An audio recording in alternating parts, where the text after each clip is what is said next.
সবাই আমাকে বলে, "তুমি এত হাসি খুশি কিভাবে থাকো? তোমার কি কখনো কষ্ট লাগে না?" তো আমার কষ্ট না লাগার কিছু কারণ আপনাদেরকে বলি। আমি একদমই টেনশন ফ্রি একটা মানুষ হয়ে পড়ছি ইদানিং। আগে টেনশন করতাম। আর হচ্ছে যেটা মন চায় সেটা খাই, নিজের মনের কথা শুনি, ব্যাস আর কিছুই না। তো চলুন আপনাদের সাথে ভিডিওটা প্রথম থেকে শুরু করা যাক। আর অনেক কিছুই আপনাদের সাথে আজকে শেয়ার করব। তো হ্যালো সবাইকে, আপনারা সবাই কেমন আছেন? আশা করি আপনারা সবাই ভালো আছেন। তো সকালবেলা ঘুম থেকে উঠে আর কি খাবো আমরা বলেন তো? আমরা বাঙালি মানুষ, আমরা তো ভর্তা ভাতই খাবো, তাই না? আর সাথে যদি একটা ডিম সিদ্ধ হয় তাহলে তো আর কোনো কথাই নেই। আগে আমি না এই ভর্তা জিনিসটা খুব অপছন্দ করতাম, জানেন? মানে আমার ভর্তা দেখলেই কেমন যেন একটা লাগতো, আমি মানে খুব কষ্ট পাইতাম আর কি। তো আমার যেই বাড়িতে বিয়ে হয়েছে তারা কিন্তু আবার সকালবেলা ভর্তা না হলে তাদের চলেই না।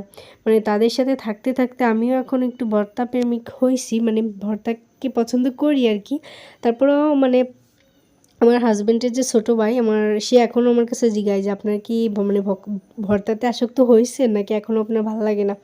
তো আমি তাকে এই উত্তরটাই বলি যে এখনও যদি আমার সকালবেলা একটু ভাজি হয় বেশি ভালো হয়, ভর্তা তো ওইভাবে এখনও আমি পছন্দ করি না। তো যাই হোক, আমার আম্মু তো বাড়িতে ছিল না, তো আমি তো আর ভাজি করতে যাব না, তাই না? আমার তো শর্টকাট যে এটা হয় ওইটাই বেশি ভালো হবে। ঘুম থেকে উঠে ফ্রেশ হয়ে আমি হচ্ছে প্রেশার কুকারে ভাত আর হচ্ছে ভর্তা দিয়ে নিলাম। আর এখন হচ্ছে আমি মানে ডিম সেদ্ধটা দিতে মনেই ছিল না, তারপর হচ্ছে আমি ডিম ভাজি করে নিলাম।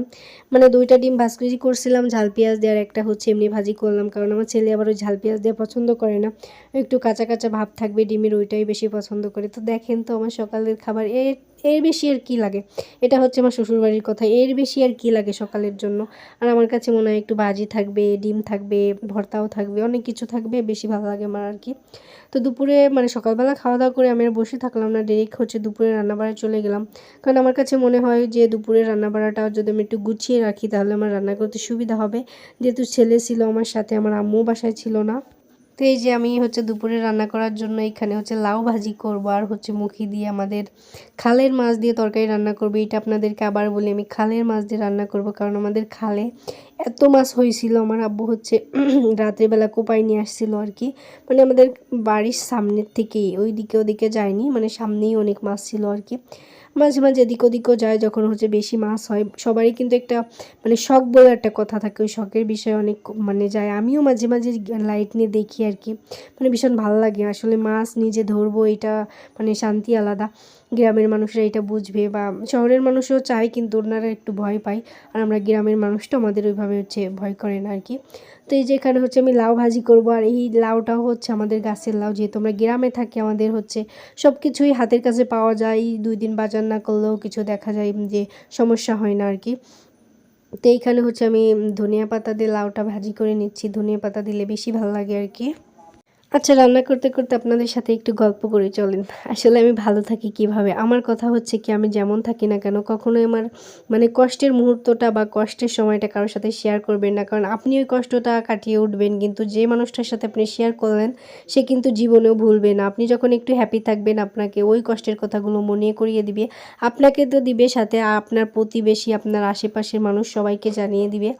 তো প্রথমে নিজের কষ্টের কথা কাউকে বলা যাবে না, বা নিজের একটা আছে না যে আমার ওইটা হচ্ছে আমার দুর্বল জায়গা, ওইটা কাউকে চিনাবেন না আর কি। আর দ্বিতীয়ত টেনশন একদমই করা যাবে না। আমি অনেক টেনশন করতাম, অনেক টেনশন করতাম, নিজে বেশি খাওয়া দাওয়া করতাম না, তারপর হচ্ছে নিজের স্কিন কেয়ার করতাম না। আলহামদুলিল্লাহ এখন টেনশন ফ্রি একটা মানুষ আছি আমি। আমি হচ্ছে নিজের স্কিন কেয়ার করি, নিজেকে ভালো রাখি, নিজে কীভাবে ভালো থাকবো এইটা সবসময় চিন্তা করে যাচ্ছি। অ্যান্ড কারোর জন্য কোনো স্যাক্রিফাইস আমি করব না ইদানিং, মানে এইটা ভাবতেছি আর কি। ইদানিং করতেছিও, কারোর জন্য কোনো স্যাক্রিফাইস করব না। এতদিন অনেক স্যাক্রিফাইস করছি, এখন নিজে ভালো আছি কিনা, নিজে মানে ভালো লাগতেছে কিনা, নিজে মানে ঠিক আছে কিনা, এইটা সবসময় দেখবো আর কি। তো যাই হোক, আমি রান্না করতে করতে অনেক ক্লান্ত হয়ে গিয়েছি। এখন দেখলাম ফ্রিজে হচ্ছে দই ছিল, আমি কপ করে কিছুটা মেরে দিলাম, কারণ আমার ছেলে হচ্ছে ওর জন্য সবসময় আমার আব্বু হচ্ছে দই এনে রাখে। তো যদি দেখে যে আমার আম্মু খেয়ে নিচ্ছে কষ্ট পাবে, তো আমি হচ্ছে ওকে না দেখি, আমি হচ্ছে গরম লাগতেছিল তাড়াতাড়ি যে একটু দই খেয়ে নিলাম আর কি। তো দুপুরে রান্নাবাড়া শেষ করে দেখেন আমি বের হয়ে পড়ছি। আমার আম্মু কিন্তু বাসায় নেই, অনেক কাজ ছিল, তারপরও হচ্ছে আমার ছেলেকে নিয়ে বের হয়ে পড়লাম, কারণ কিছু জিনিস দরকারি ছিল কেনাকাটা করার জন্য, যাইতে হবে, তো আমি বের হয়ে পড়লাম। আর মাঝে মাঝে একটু ঘুরতে যাবেন, ঘুরলে কিন্তু মন মানসিকতা সব কিছুই ভালো থাকে।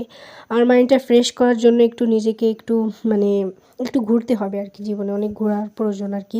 আর যেটা মন চাইবে ওইটা খাইতে হবে, মানে জীবনে এতটুকু সাকসেস আমিও পেতে চাই যে আমার একটা শখের জিনিস বা আমার একটা পছন্দের জিনিস যাতে আমার মানে দেখে দাম শুনে চলে না আসা লাগে। এইটা মানে এই সাপোর্টটা আমি পাচ্ছি আলহামদুলিল্লাহ। আমার হাজব্যান্ড, তার কথা হচ্ছে তোমার যেইটা মন চাই ওইটা খাওয়া, যেইটা মন চাই করো, সে অনেক বিশ্বাস করে আলহামদুলিল্লাহ। মানে তার কথা আমি বলতে চাই না অনলাইনে, কারণ আমার অনেক ভয় লাগে নজর জিনিসটা।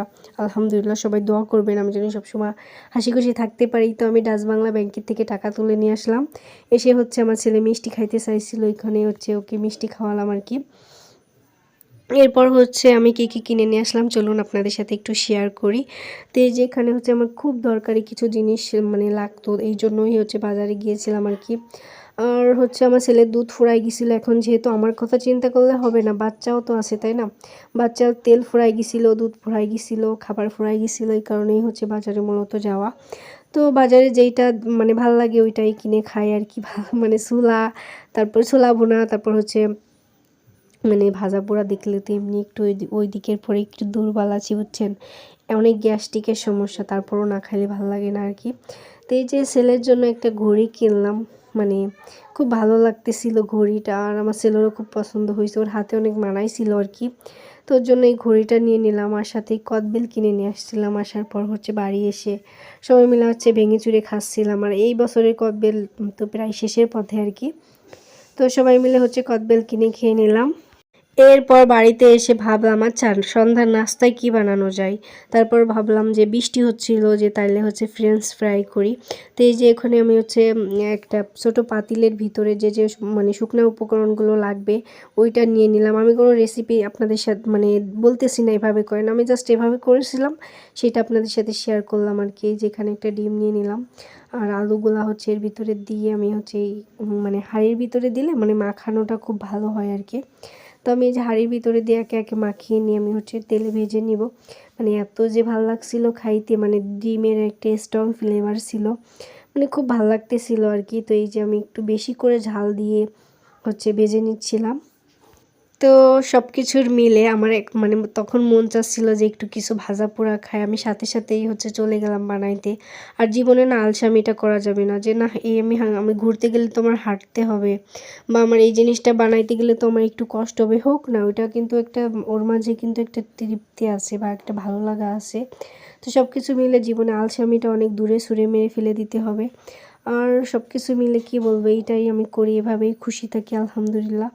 তো এই যে এখানে হচ্ছে এইগুলা ভাজা দেখতে কেমন লাগতেছে বলেন তো, দেখেই মনে হচ্ছে খেয়ে ফেলি তাই না।